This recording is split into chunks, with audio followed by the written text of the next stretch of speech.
Welcome to the first City Planning, Economic Development and Environment Committee for 2025, and I now declare the meeting open, meeting of the 22nd of January 2025, and declare the meeting open at 11:42.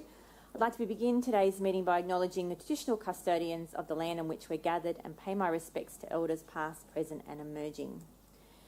I have no leaves of absence today. I note that Councillor Jeremiah is joining us via Teams, and Councillor St Ledger is an apology. We'll move on to the confirmation of the previous committee meetings. There is a motion displayed on the screen. Do I have a mover? Yep, Councillor Russell. Have a seconder. Councillor Hall. All those in favour? That has been passed unanimously. Perfect. Oh, sorry, Councillor Jeremiah, you're for? I vote yes. Perfect, thank you. All right. I now move to declarations of conflicts of interest. Any councillors wish to declare a conflict of interest today? There being none, I will now move on to general business. Councillors, do you have any general business for the Development Assessment Manager, Mr. Stephen Ball? Councillor Lane. Hello, Happy New Year.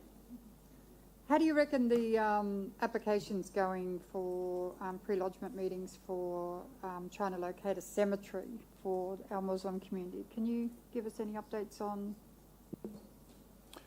Through the Chair, yes, I can provide that to you separately. As we've spoken about before, some of these things are pre-lodgement meetings, so we can't talk about those in this type of open forum, but I'll certainly get you an update. Thank you very much. And the body washing thing at the mosque? Through the Chair, I'll also provide you a separate update on that too. Yep. Thank you very much. Thank you, Councillor Lane. Stephen, do you have any GB for us? Through the Chair, no I don't. No, wonderful. You enjoy the rest of your day. Thank you. Okay, do we have any general business for the Health, Climate and Conservation Manager, Mr. Brett Espenson? Brett, do you have any for us? Through the Chair, no I don't. Wonderful. You have a great day. Thank you. All right, we have 3 reports today, and we will begin with item 6.1, the outcomes of the New Zealand Mission November 2024. I note that 6.1 is a public report, and I will now refer to the Economic Development and City Planning Manager, Mr. Dave Radich, to please speak to the report. Through the Chair, and Happy Good New Year to all the councillors. This is probably the first time this council has seen a report like this, so the corporate travel policy doesn't require us to bring a report back post-mission. And for example, I travelled to New Zealand a couple of years ago with the previous mayor and I didn't present a report back. But in the spirit of transparency, this report is really to outline what happened in New Zealand and what me and the Deputy Mayor did on the agenda. And the agenda is a true reflection of our time in New Zealand. So we visited Hamilton City Council. We were invited by Mayor Paula Southgate to attend. And I guess some of the initial questions would be, why Hamilton? Why was Hamilton a destination that was chosen? And there's many reasons why. So Hamilton is the fastest growing city in New Zealand. It's got a comparative growth rate to Logan. So actually in 2023, both cities had a 4% growth rate. So it's a high growth city, highest in New Zealand, not too dissimilar to Logan, which is the highest growing city in southeast Queensland and Queensland. For those of you who are not familiar with New Zealand, the North Island or Hamilton, to the north of Hamilton is a major city called Auckland. Not too dissimilar to Logan, who has a major city called Brisbane, north of it. South of Logan and south of Hamilton is a major tourism destination, not too dissimilar to Logan. So there's many shared opportunities and lots of discussion that we had while we were in Hamilton. Another key part or key geographic thing of interest to Council would be that Hamilton, like Logan, is an inland city. It's a city that floods and it operates a major indoor venue. So some of the outcomes that I'll talk to today are around the learning about the inland, about the the venue, as we are hoping to retain our venue in Logan Central. I'll start off with day one. So day one was a busy day, so we had an opportunity to sit down with the Deputy Mayor and Chair of the Infrastructure Committee, Angela O'Leary. Also that day we did a tour of the Hamilton City Gardens. So the City Gardens, or Hamilton Gardens as it's referred to, is outlined in the report as a major regional tourism attractor. It's actually built on an old landfill, and it contains 12 themed gardens and a botanical garden inside it too. It draws a lot of attention from China. There's a lot of sister city gardens, themed gardens in the Hamilton Gardens, and we had about a 2-hour tour learning about the business model that they operate and how they've been able to attract a series of weddings and nighttime events to the gardens, and also how they actually activate the gardens for events during the day. They also receive a fairly significant income from the running of Hamilton Gardens. On that same day, we met with Mayor Paula Southgate, and there was a robust discussion around the challenges of growth within the city, particularly not too dissimilar to Logan, servicing really high growth areas, not with just hard infrastructure, but also soft infrastructure, so making sure there's enough libraries located in close proximity to high growth areas. Also, you'll note in the report, one of the differences and learnings that we received from Hamilton is that they're able to charge $100,000 per lot of developer contributions, whereas Logan's around $30,000 per lot, and still the City Council is struggling to deliver infrastructure to such a high growth area. We also did a tour of their indoor sports event arena called Corlin's Event Centre. We got down to some pretty technical discussions around the soundproofing of that venue and what that could look like for the venue in Logan. We also discussed their revenue model. So one of the key outcomes was that they outlined that a lot of their revenue just comes from the conferences, so around 350 people conferences spread out through the year. When it comes to concerts and events, that's about cost neutral. But one of the challenges they outlined to us is they have this major indoor sports centre, but there's no hotels located closely to it. So that's a continuous challenge. The following day, we met with some executives and talked about their investment attraction scheme and their economic development priorities. One of the things that Hamilton has done really well is they've been able to secure 300 rooms over the last couple of years, and what they've used to secure that is a municipal infrastructure fund. So it's not an investment attractions fund. It's a fund where they either take equity stakes in hotels, or they actually provide bridging loans to those hotels. So all those things are really good things to consider. We met with the Sister Cities Chair, Councillor Ewing Wilson, and he showed a real interest in what he considers the low altitude economy in Logan, which is effectively the drones through Wing and the delivery of goods and services through drone delivery. We attended a meeting with the CEO of Tainui Group Holdings, who operate a large inland port within Hamilton, and it was great to see such big development there, really large warehouses similar to what we're seeing in Crestmead and our future industrial estates. We visited Innovation Park, and this is, if you could picture an office development right in the middle of a really embellished large open space park, that's effectively what it was. It's co-owned by 3 of the local councils, and it's used for agricultural tech innovation. So what they do is they have the plant, they own the equipment, and then companies come in and test their products there. So while it was a 3-day on-ground mission, we felt like we did achieve a lot.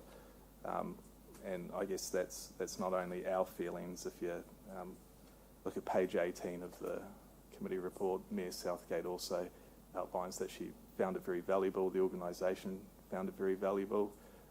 As one of the key things that they were asking us about is they're having to transition to a water business, so separating the water business from council. That's some legislation that's been passed in New Zealand, and we're really interested in how Logan City Council does that. Happy to take any questions. Thank you, Dave. Look, I think this is a really great report. I think it's fantastic that we go and visit other cities and see what they're doing, and we can learn, and they can learn from us. So I think it's really important, and I really appreciate the update. I think it's really valuable for all of us. I have Councillor Wilcox. Thank you. Thanks, Dave, for the update on this.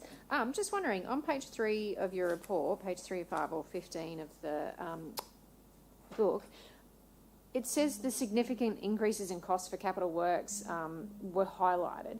Did they actually explain, or did they have plans on how to overcome this in the future? It'd be really good to know if they actually have anything in place to, how they're overcoming this, because we're all feeling the pinch. Even personally, everyone feels the pinch, but it'd be good to know if they said anything. Through the chair, so what they've done is they've delayed their capital works program and stripped it out by 7%. So that's a challenge for that council, but it was mainly to do with the civil capital works program. So some of the soft infrastructure like upgrades to libraries and community centres still remained, but they cut 7% of the capital works budget. Interesting. I don't really want to do that, but anyway. Another question on the next page. Do you know, or can you tell me this offline, what are the upgrades that they did to the old water community spaces? Because I actually have one in my area that I'm trying to get some work done to it and that sort of thing. And I know that there's a couple that are now decommissioned and we're trying to do work to it. So it'd be interesting to know what they actually did to theirs. Through the chair, happy to take that offline and come and talk to you. Thank you, Councillor Wilcox. I have Councillor Lane. Thanks very much. I read the report and I was most interested, particularly with the comments back from the council about the success of the visit. I think that when we can showcase Logan in a great light, that's a great opportunity. Just a quick thing, is their council dependent upon federal or the equivalent federal funds, much the same as we are for financial assistance grants and things like that? They just seem to have such beautiful architecture. I've been to Hamilton and I absolutely loved it, but I was just curious as to whether or not they're as dependent on their ratepayers as we are, or are they funded by higher bodies at a greater rate? Through the chair, so there's a federal government called the central government based in Wellington, and there's Hamilton City Council received something similar to a cities deal. So there was funding for a bridge that myself and the Deputy Mayor visited, and that bridge also carried a sewage pipe under it which unlocked about 7,000 homes in an area called Peacocks. They are reliant on the federal government for funding, but also they don't have capped rates. So what a Logan resident pays in a year is probably what a Hamilton resident would pay in a quarter in rates. And they also have their properties are purchased by New Zealand citizens only, aren't they? Or is it they don't have a lot of foreign investment in the... They do. I think what you're referring to is there was a crackdown on foreign investment in large-scale farms in New Zealand. Thank you, Councillor Lane. If there's no further questions... Deputy Mayor Bannon. Thank you, through the chair. The biggest things I found, and which I talked to the mayor about, is the way that they run their council. They don't have individual divisions like we do, and they're not like Ipswich that have 2 per division. They have a north and south. So you have all the councillors on that end and all on that side, that blew me away. I don't know how that could ever work, and we all know why that would be hard to work. The other thing too is in their rate rises, which shows the struggle they went through. I think they were up around 18%. They went up in rates, and I think they're going up 20-something next year for 3 years. That's how much their rates had to go up. And the other thing I really liked that they did, and you never thought I'd say I loved going to a garden, but it was ridiculously good. But they So the local ratepayers don't have free entry, but everyone else has to pay an entry. Also, that was clever. So if you live local and you paid for it with your rates, it's free. But if tourists come in, they do that with their museums and stuff too. So I thought that was really clever. But and I just want to thank Dave for showing me around his old hometown. The mayor for letting me go because he couldn't go. Thank you for that. And the hospitality I received from the mayor and deputy mayor and the councillors I met was just incredible. Like, they made you feel really welcome. As soon as you walked in a room, you knew they were great people. And I really enjoyed going. And my hope, and obviously depending on councillors, that they come back over because they do want to have this relationship grow further and hopefully to assist the city and bring them over here to see what we're all about. I think that'd be good because we're 20 or 30 years ahead of them. And to be honest, there's things they're doing that are better than what we did. If I look at that asset management, that's the first thing I'll be talking to Ange and or the deputy mayor and the mayor about. Make sure they don't get that same drama. So, but thank you. Thank you, Deputy Mayor Bannon. Some really good information there. Okay, I believe we have a motion on the board. Do I have a mover?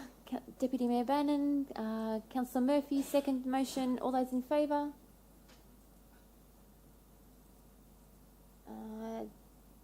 Councillor Hiramai, how do you vote? I vote yes. Okay, so that was unanimous with the exception of Councillor Bradley. How do you vote? Thank you. I wish to abstain and I want to give a reason, please. Based on the report and presentation, I cannot understand the benefit to City of Logan residents. Okay. All right. Does anyone have any general business for Dave? Dave, do you have any for us? No, I do not. Thank Wonderful. You enjoy the rest of your day. Thank you.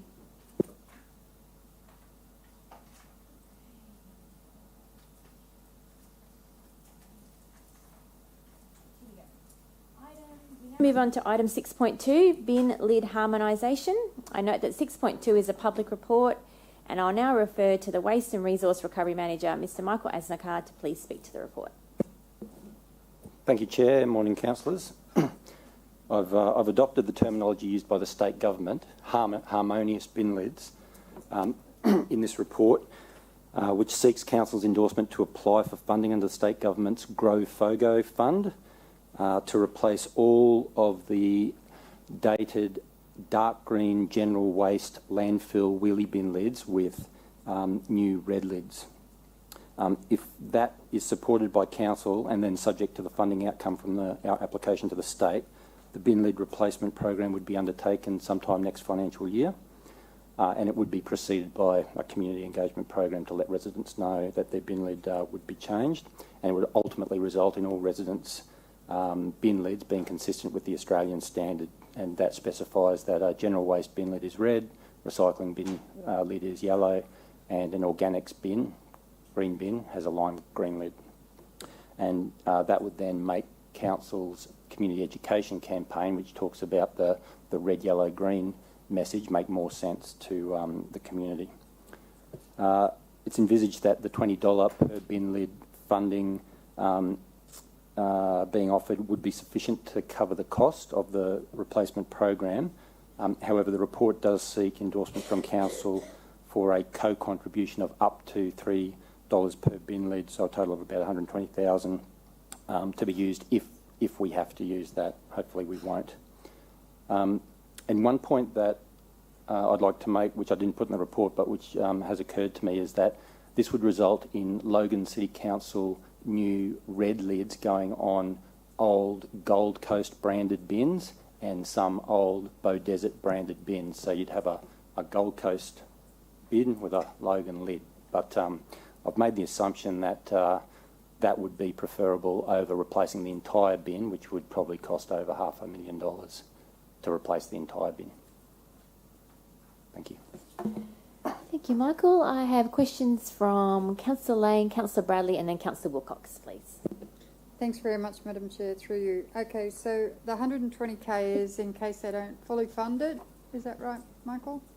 It's in case, when we go to procurement, that the cost of doing the bin lid replacement comes in at over $20 per bin lid. And do you honestly believe that people are going to sort their bin mess better because of the lids?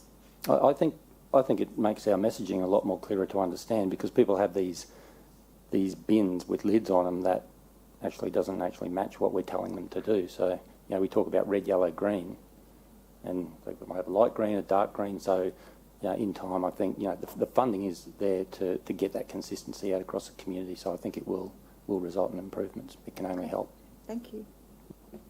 Thank you, Councillor Lane. I have Councillor Bradley and then Councillor Wilcox.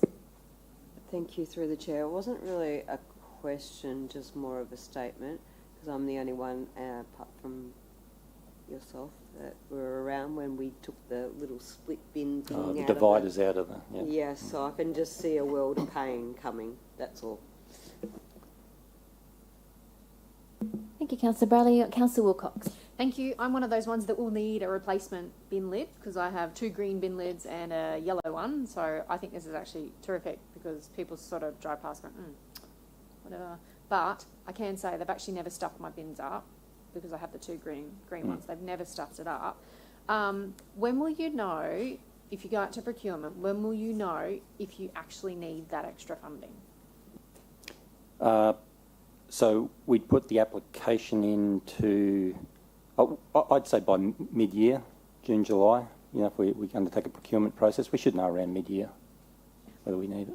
I'm just thinking with this, because we did it for one of the other reports, can we put it through the service enhancement? Like, I like this, but if we have to do the $3 contribution, can we put it through the service enhancements or on the register so that it's coming through June, July in the budget and that sort of thing properly, just in case, rather than actually approving it now when we don't actually know? Yeah, through the chair, it can only be ratified through that budget process, whether that's through the recurrent budgets of the branch or through an IP, so we will definitely capture it. And then if it's not required, that can be returned at some point through the course of the next financial year. Okay. Thank you, Councillor Wilcox. Any other questions?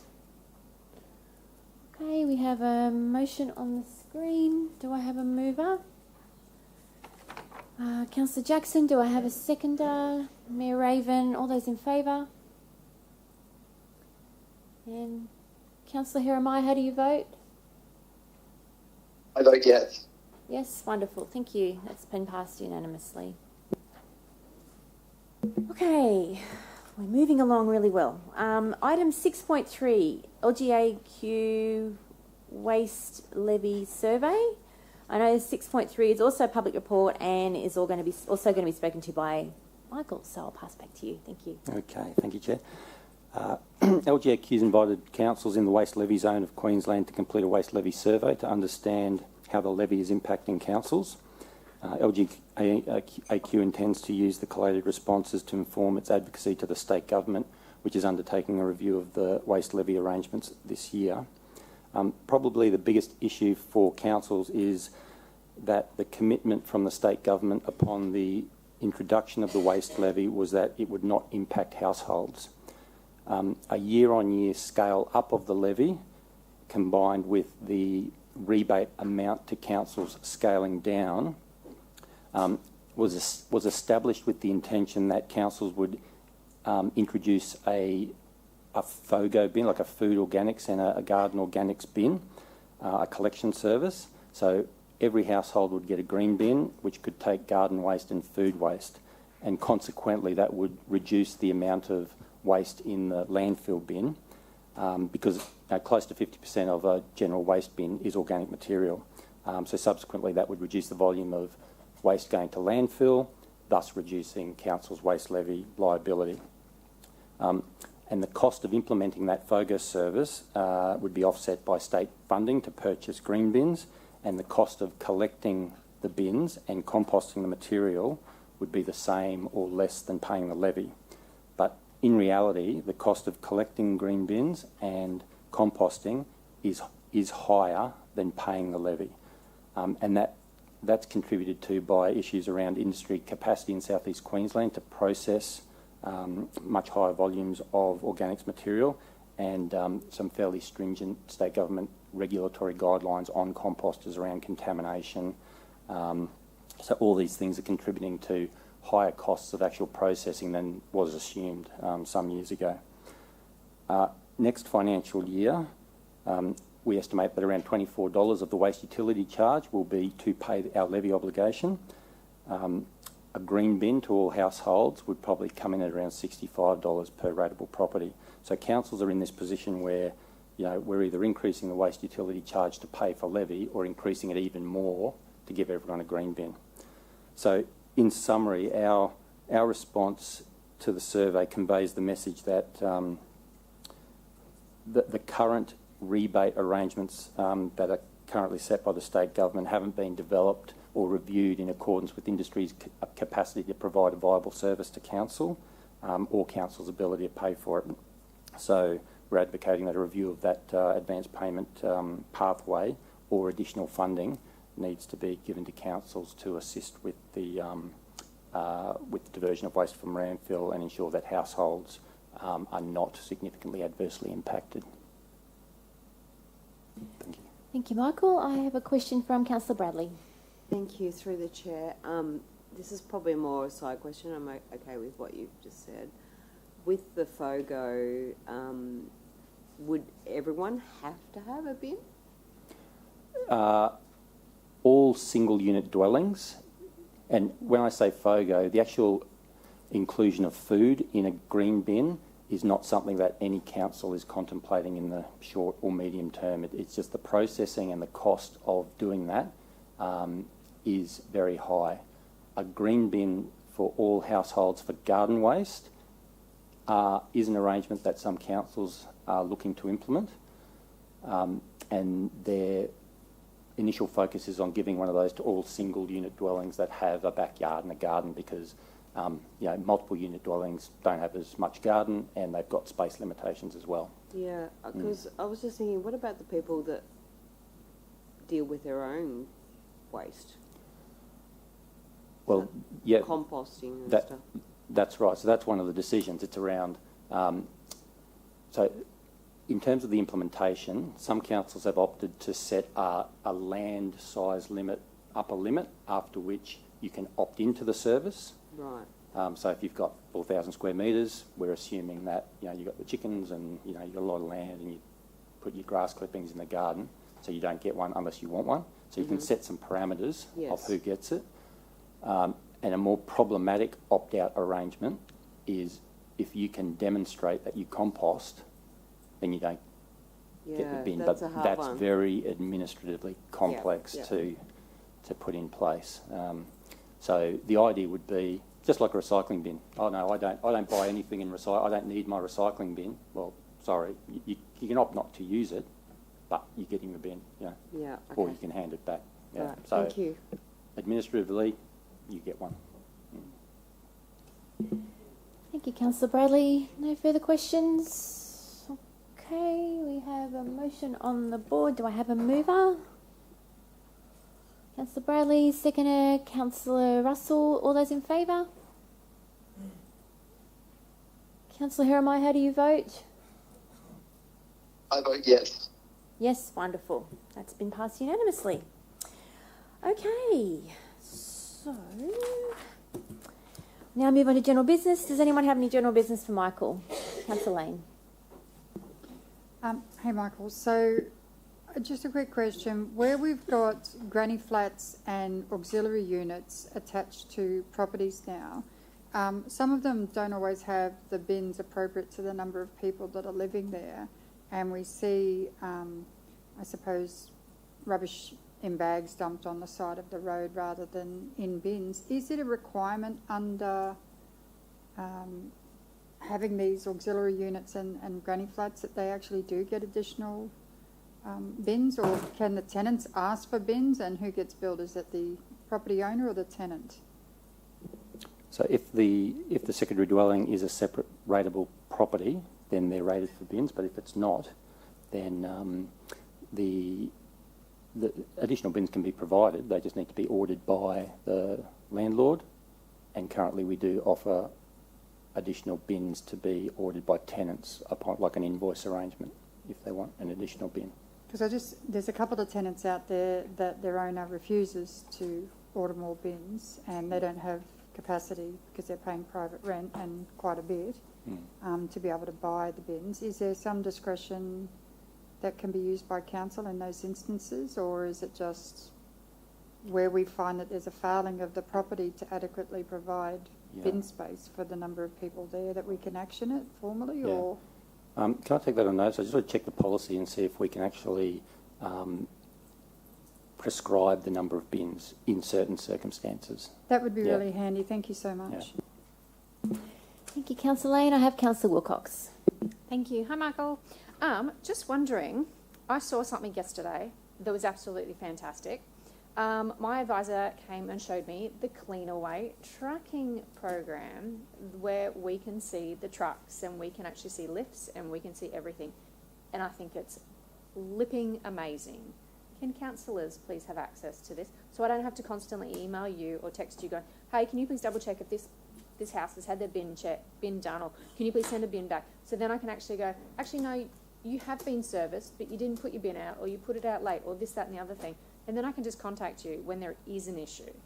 And I have to go, can you please rectify this? I would love access to that, and it's not so I can stalk it, but it's just so I can double check when people come to me and go, hey, my bin hasn't been picked up yet. Following the trucks around. It's amazing. If you haven't seen it, it's amazing. I'll take that one on notice as well. I'll just check with governance and so forth. Thank you, Councillor Wilcox. To look at that one. Okay, Michael, do you have any GB for us? I was just going to mention that over the Christmas New Year period, when a lot of people wind down, that's our busiest time of year. So we were, just as usual, extremely busy those 2 days before Christmas and the days following Boxing Day. So just big thanks to my entire team for the work that they did over that period.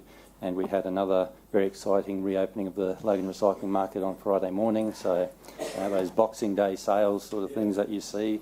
But everyone was reasonably well behaved. We had police and security presence just to make sure that happened. And I'm sure everyone got the bargains they were looking for, all of the Christmas I actually went along to that opening, Michael, and it was rather interesting to see the activity there. I didn't buy anything. The queues were too long, so I didn't actually buy anything. But it was really interesting just to see what had accumulated over the holidays and what people were getting. It was a really interesting experience. Our first customer arrived at 1:55 a.m. and by 3 a.m. it was probably 20 cars deep. All right, incredible. Thank you, Michael. You enjoy the rest of your day.